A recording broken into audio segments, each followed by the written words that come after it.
Hello everyone. Welcome back to our Mid-9M channel. We have a chilling story waiting for you today. Please remember to give this video a thumbs up, share it around, and of course, subscribe to Mid-9M if you haven't already. Our story is about Jared, a man who's nostalgic for his past but gets more than he bargained for when those memories begin to take a surreal, terrifying form. From inexplicable beach sand in an Oregon forest to a phantom ocean with a deadly inhabitant, this tale is sure to send shivers down your spine. Dive in with us now and enjoy this haunting journey. There was a bright pink tint to the sky, and it brought a smile to Jared's face. The light afternoon breeze shook up his dark brown hair, flipping it in apparent life. He loved the scene that was occurring before him, the daily setting of the sun to darken the sky for night, and it was one of his favorites. Aside from young children playing with their mothers, wearing nothing but small t-shirts and shorts and skirts, as they laughed. The young were so active, so happy, so alive compared to him. His age of 27 was not disturbing to him, but his lack of what the young possessed was dampening his overall mood. His lack of energy, of movement, of happiness. The young were so eager to touch the occasional ant when in playgrounds, to discover and to learn with an urge that rivaled even the most death-wishing explorers. That was what caused Jared to paw for the good old days.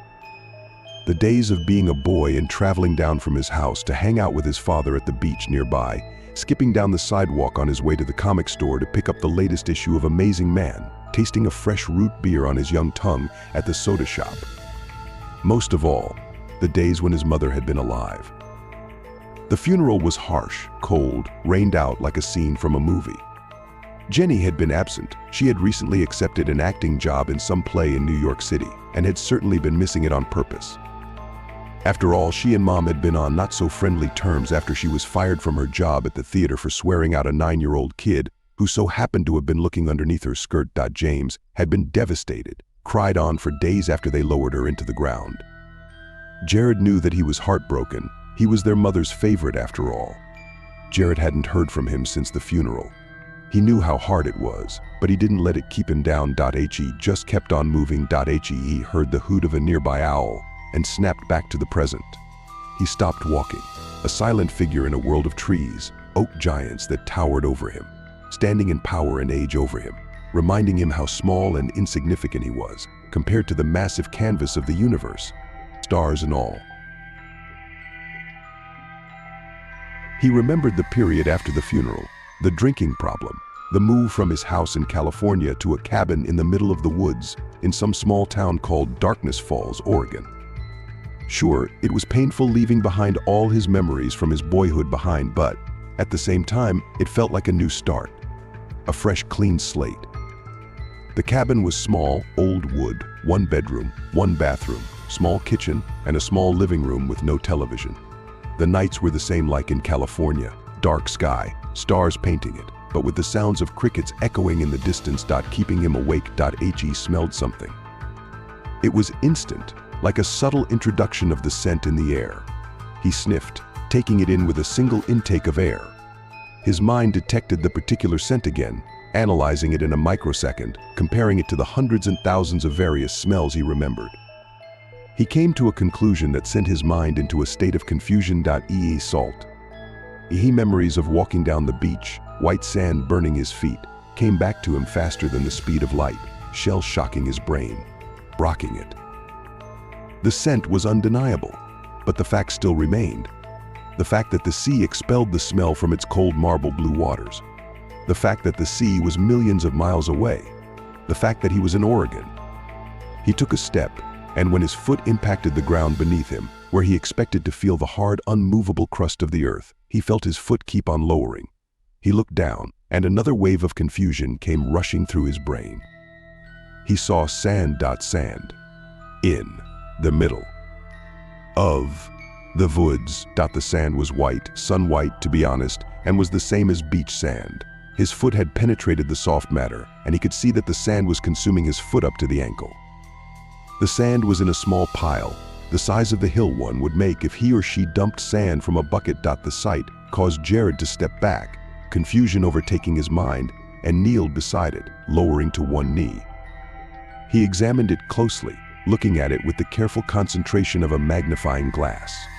The sand was the exact same color, the exact same appearance of the sand that had covered the beach from his childhood.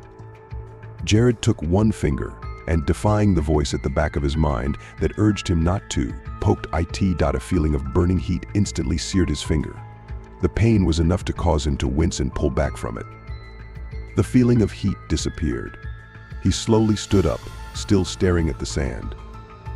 Suddenly, a barrage of questions broke through a dam between the front of his mind and the factory where all his thoughts were created. How does sand from California end up in Oregon? How put it there? What is going on? Questions flooded his mind with rapid importance, flocking to the front portion of his brain. He found himself trying to find an answer to them, to reason, but realized that his attempts were in vain. A sudden thought struck him, causing the questions to fade away from existence, as it placed itself right there, clear as a film in high definition, to his attention. The thought that he was going insane. The idea wasn't too far off from the point of being true. He was under a lot of stress, as well as the constant hangovers from nights of binge drinking. The amount of empty beer cans that he threw out in garbage bags was increasing each night. He was not sane, after all. He was exhibiting signs of alcohol addiction. But he shook the idea off. If he was suffering a visual hallucination, then it was a very realistic one. He felt the sand, and he was sure that hallucinations could not be physically felt. And he was sure that no one in his family was a victim of schizophrenia. At least, no one he knew. He slowly backed away from the sand, and soon felt the impact of cold water drench him.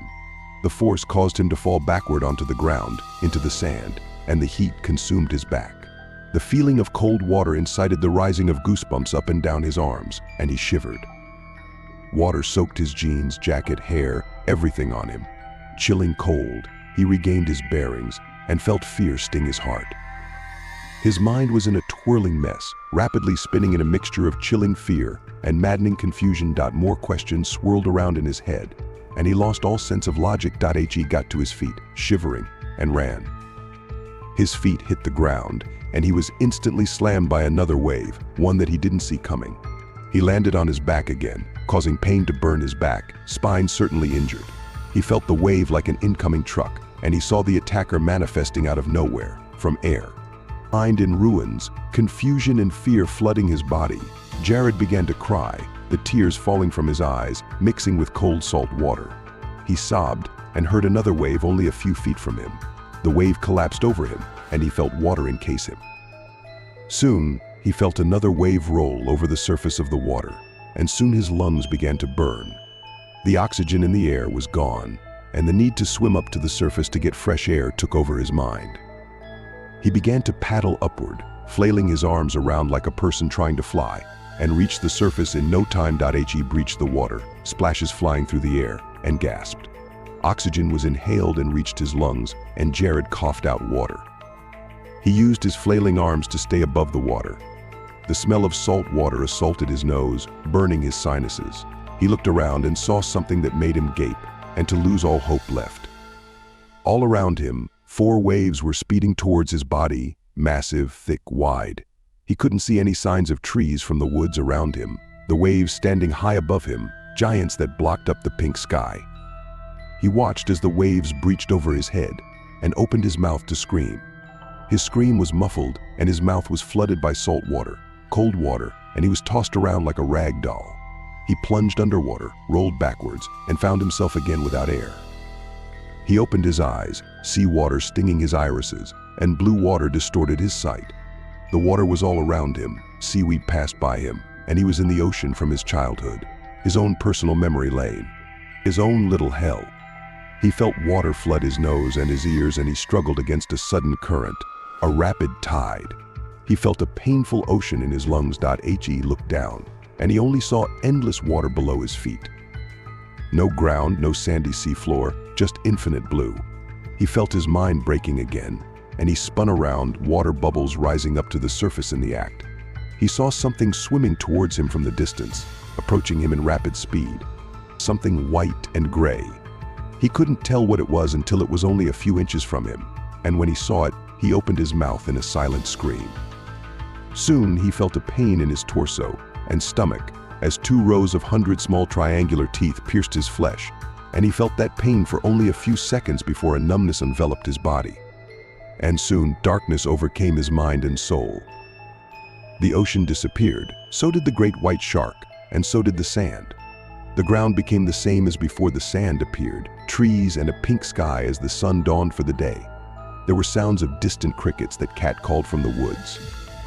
The body of Jared McDonald laid on the hard ground, torn in half at the stomach, blood seeping out in an ever-expanding ocean. Soon, a lone beach ball, striped blue and white and red, appeared out of nowhere, and blown by the wind, came to a stop next to him. A striped beach ball from his childhood. The last present from the hell of memory lane.